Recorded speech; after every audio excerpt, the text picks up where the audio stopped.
Tev uz galda mums stāvēja fotogrāfijas, vai tu varētu maz drusīt kādus īsus komentārus par katru no šīm fotogrāfijām? Nu, tur ir daudz fotogrāfiju. Es te izvēlējos dažas tādas interesantākas. Šeit es esmu ar mammu Sibīrijā. Cik tev te ir gadiņš? Nu, kāds gadiņš apmēram. Gadiņš un fotogrāfija tapusi Sibīrijā. Sibīrijā, jo mammai bija draugs fotogrāfs, un mums ir diezgan daudz Sibīrijas fotogrāfiju. Un šī man ir ļoti mīļa, jo mamma man šuva, jo tajos laikos jau tā nevarēja nopirkt. Man pat šeit ir somiņa, dāma ar somiņu. Nu, tas jau ir Latvijā. Tas ir kurā klasītē? Tas vēl nav klasīte, es pat negāju skolā, ka man jau bija sava mazā somiņa. Un šeit šī man ir mīļa fotogrāfija, tur es esmu ar savu klases biedreni.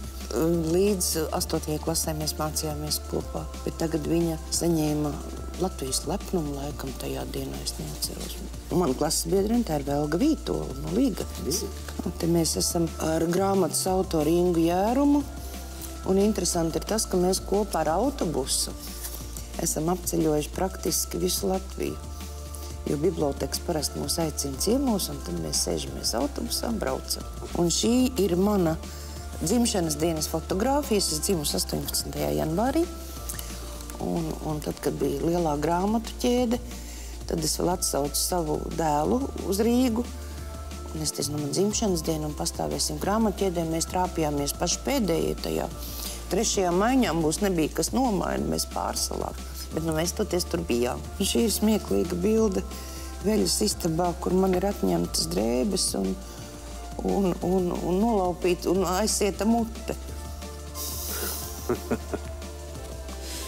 Nu, vardarbība darba vietā ir populāra tēma, protams. Nu, mūsu viesnīcā vardarbība, nu.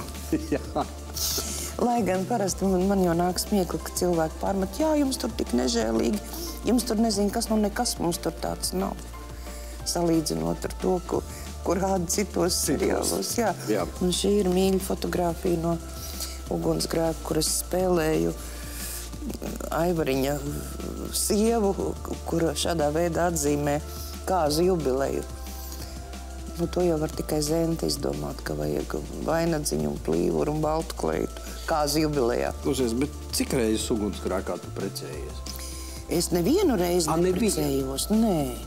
Tad... Ugunsgrēkā ar precēšanos ir ļoti sarežģīti, tur visi ir diezgan nelaimīgi.